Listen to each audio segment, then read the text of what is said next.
Ešte pred rokom 1800 pápežstvo založilo množstvo observatórií zasvetených astronómii. Vatikánske observatórium je jedným z najstarších činných výskumných ústavov na svete.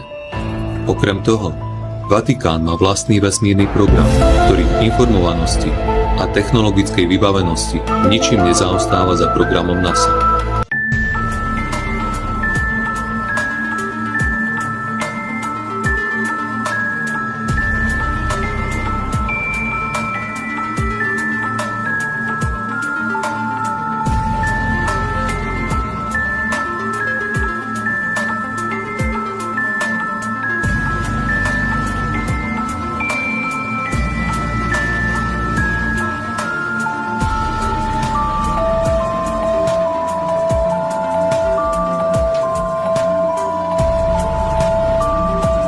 Ešte pred rokom 1800